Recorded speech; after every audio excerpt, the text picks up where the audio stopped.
लिए काम करिए, आप देश के लिए काम कर रहे हैं, आप समाज के लिए काम कर रहे हैं, आप देशद्रोही नहीं हैं। इसको बात मन में बैठा लीजिए। आपको जो अच्छा लगता है कि हम अपने जात के लिए काम करेंगे, हम अपने परिवार के लिए काम करेंगे, अपने देश के लिए काम करेंगे, लेकिन भैया करिए। जिसने जिसने किया आज वह इस संसार में नहीं है, लेकिन आज वह पूजनीय है। आज उसकी जयंती पुण्यतिथि मनाई जाती है हमारे महापुरुषों की, और जिसने नहीं किया वो चला गया। लेने को तो हम अपने दादा, परदादा, पिता सभी का नाम लेते हैं, लेकिन नाम लेने का एक तरीका होता है, एक सलीका होता है, जिसे और लोग भी माने। आज हम अपने महापुरुषों की जयंती पुण्यतिथि क्यों मनाते हैं?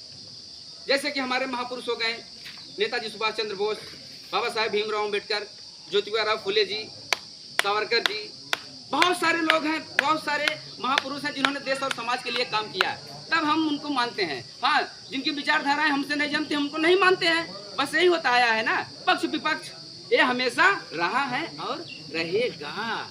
लेकिन एक बहुत बड़ी बात बता देना चाहूँगा आप सभी लोगों को कि ये जो जीवन मिला हुआ है नर का, ये छोटा मोटा जीवन नहीं है, यह सेवा करने के लिए मिला है।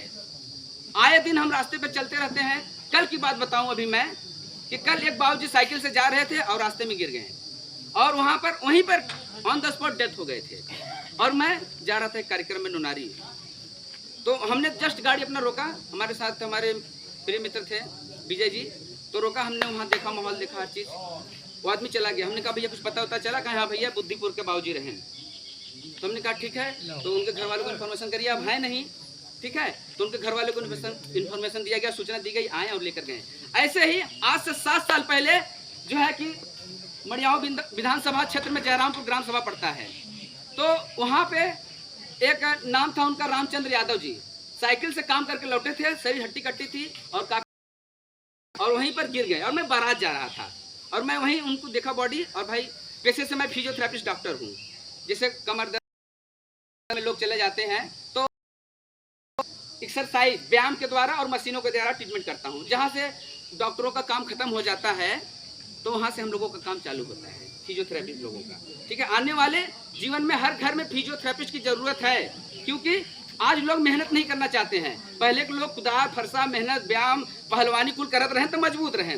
आज तो सवेरे उठे तो पहले देखिए कि मैं लाइक करे बा फेसबुक पे, व्हाट्सएप पे का मैसेज आई बा, तो भैया तू वहाँ से मजबूत ना होगा, ठीक है। ओके भाई, तो योगा करे पड़े, व्यायाम करे पड़े, इसी वजह भाई करो फिजियो, जिंदगी जी भर जियो, फिजियोथेरेपी बहुत जरूरी है, ठीक। तो उनको हम लेके गए, हमारे मित्र थे प्राइवेट अस्पताल वाले रुचल पटेल जी, तो वहाँ ले गए। तो उन्होंने कहा डॉक्टर अब तबीयत उनका ज़्यादा नरम बा, अब तो खाकर छुए है कुछ हो जाए तो भाई तो फंस जाता है। हमने कहा कोई बात नहीं, हमने उठाया है इनको, हमसे जहाँ तक हो सकेगा हम इनको यादव जी को बचाने का प्रयास करेंगे।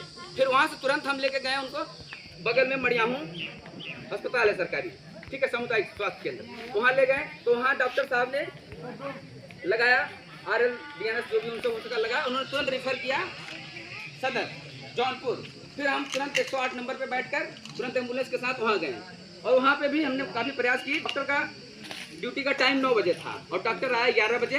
तब तक नॉर्मल जो वहाँ पे स्टाफ थे अपना प्रयास कर रहे थे। डॉक्टर को आते आते पेशेंट हमारा मर गया, और हमने जब डॉक्टर आया तो हमने उससे कहा, तब तक उसके घर वालों को सूचना दे दी गई थी, उसके घर वाले भी थोड़ी देर में पहुँच गए थे। तो हमने डॉक्टर साहब से कहा, हमने कहा डॉक्टर साहब अगर आप आधे घंटे पहले आए होते तो मेरी मेहनत सफल हो जाती और यह पेशेंट बच जाता। तो डॉक्टर मुझे क्या कह रहा है, क्या नाम है तुम्हारा? हमने कहा सर डॉक्टर संजीव प्रजापति। कहते कौन से डॉक्टर हो?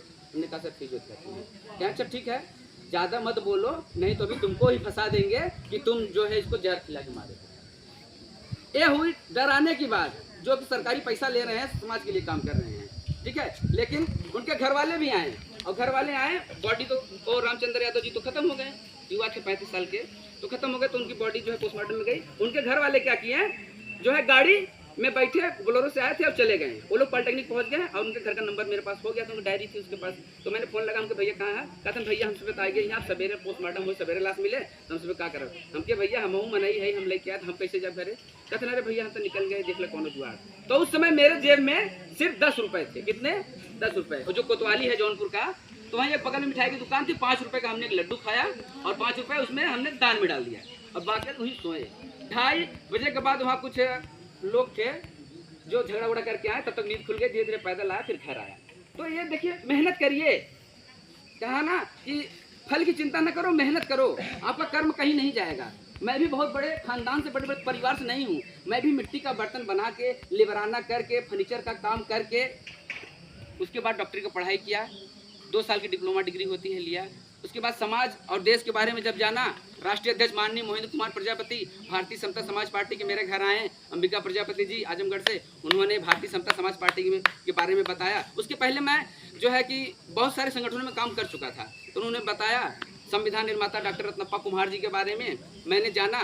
तो 5 सालों से कंटिन्यूअस मैं मेहनत कर रहा हूँ, ठीक है। लेकिन यहाँ बताइए कितने भाई हैं जो बहुत सारे जगहों पे हमको देखे होंगे, लेकिन अपने घर कभी बुला के नहीं कहें डॉक्टर साहब आइए, हमें भी सदस्यता ग्रहण करा दीजिए, हम भी समाज और देश की सेवा करना चाहते हैं। किसी ने नहीं कहा, मुझे कोई ऐतराज़ नहीं हुआ। लेकिन हमारे 5-10 कार्यकर्ता ही ऐसे हैं जो कंटिन्यूअस चलते हैं। कोई जो है मोटर मैकेनिक है, कोई जो है सुतरी बांध के, मेरे चौधरी जी बेटे सुतरी बांधते हैं, जो इसे भाई करते थे, गांधी जी सुतरी बनाने वाला काम, हमारे चौधरी जी सुतरी बनाने वाला काम करते हैं, चंदन जी ने आपको बताया, ठीक है। तो ऐसे भाई सब सहयोग करते हैं, तो चलते रहते हैं। तो आप लोग भाई सभी लोग बुद्धिजीवी हैं, समाज और देश के लिए काम करिए। 5 साल में जय रत्नप्पा जी का जो नारा हमने दिया गूंज रहा है, चप्पा चप्पा जय रत्नप्पा, जय रत्नप्पा, जय रत्नप्पा, जय संविधान। ये 5 सालों से काम करते करते आज हम उस कड़ी पर पहुंच गए हैं कि आज सांसद, विधायक और मंत्री रत्नप्पा जी के विचारधाराओं को मानने के लिए तैयार हैं। लेकिन सिर्फ हम और आप संगठित नहीं हो पा रहे हैं, इसलिए हम लड़ाई नहीं लड़ पा रहे हैं। आने वाले समय में 26 में और 27 में, 26 में चुनाव होगा प्रधानी का, जिला पंचायती का, बीडीसी का और ग्राम पंचायत सदस्य का। तो जो चुनाव लड़ने के लायक आप सभी लोग हैं, आप चाहे जिस जात चाहे जिस समाज से हो, चाहे जिस धर्म को मानने वाले उपस्थित हैं यहाँ पे सभी लोग, आप लोग लड़िए। और 27 में आप लोग साथ दीजिए, हम परिवर्तन करेंगे। हमारा टारगेट बनना नहीं है, हमारा टारगेट बनाना है। हमें जो बनना था भाई, हम मिट्टी से उठ के यहाँ भट्टी से निकल के आप सबके सामने खड़े हैं। तब तक भैया ने कहा ना, तपना पड़ेगा। त्याग, तपस्या और संघर्ष, ये सफलता की 3 पूंजी है। और जिसके पास त्याग, तपस्या और संघर्ष नहीं है, तो भैया जो चीज तुम्हें अच्छा लगता तो वहीं में लिप्त होगा, वहीं में विलुप्त हो जाबे, और जीवन बदे कुछ न कर पाइबा, अपने परिवार समाज बदे कुछ न कर पाइबा। ये सच्चाई है। अगर कुछ करे के हो तो अपन टारगेट बनावा, अपन लक्ष्य बनावा। जौन पार्टी, जौन संगठन, जौन समाज तुम्हें अच्छा लगा तो उनसे जुड़े, सबका साथ सहयोग करे, समर्थन करे। कहते हैं कि कदम चलो ऐसा कि निशान बन जाए, काम करो ऐसा कि पहचान बन जाए। यहाँ तो जिंदगी सब काट लेते हैं मेरे दोस्तों, जिंदगी जियो ऐसा कि मिसाल बन जाए।